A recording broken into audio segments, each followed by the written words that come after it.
What's up, guys? Hey, I'm sure everybody knows about Afghanistan and 13 soldiers that died and the possible couple hundred Americans,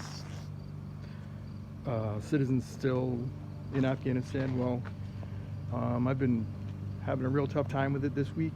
I'm, I'm a father of a son that's in the military.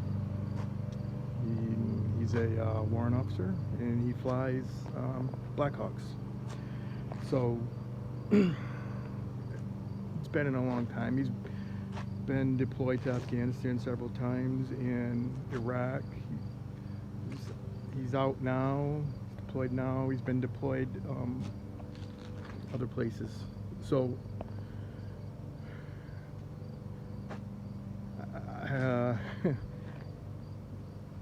pretty bitter. The government. I've had a tough time. You know, if you know me, my dad's Vietnam 66, 67, and I've been through a lot of stuff with that through my childhood and adulthood, and watching that stuff and being denied by the government a lot for his sake. He passed a couple years ago. A few years back when we had Benghazi, I have not been able to get rid of that because I think that was the beginning of what we had last week in Afghanistan. We didn't even try to help people on Marines that broke orders and went to help people at embassies and actually were painting targets with laser, because obviously someone must have told them someone was coming. I don't think you'd sit on the roof of an embassy painting targets and not picking up a gun and try to take some down. And you know, we failed those guys pretty bad, and I think we got away with it once, and I don't want them getting away with it again.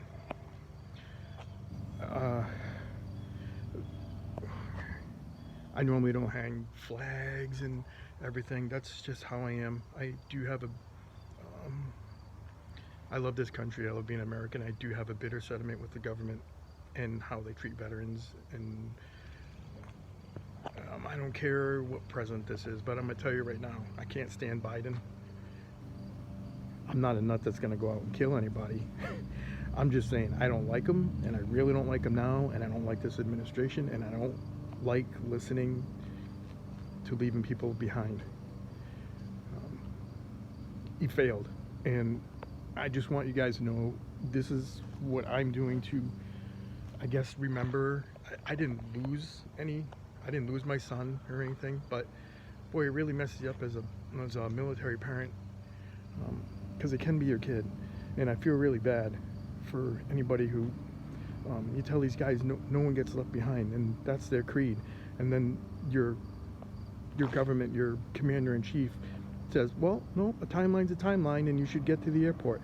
Well, things don't always work out. Like, you can't take Amtrak over there, Joe, like you're going to Washington from Delaware.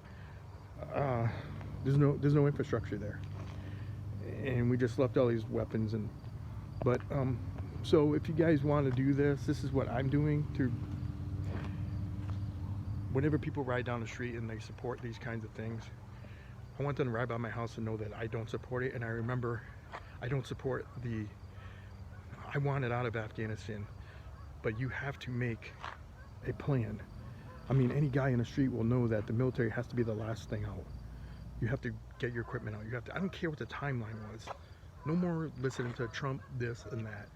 Trump had a timeline a few months back, and he already and Biden extended it. So I don't want to hear this crap anymore. He's reversed everything pretty much that Trump had done executive order wise. I don't want to hear it can't be undone. He's undone pretty much freaking everything. So anyway, I'm not going to keep going on that, because I don't care who the president is. When you do this crap, you're the commander-in-chief. So I'm going to turn this around. If you guys want to make one of these, I'll explain to you what it feels to me. But you can see it behind me here. So I hang this on my house. It's black because I'm in mourning.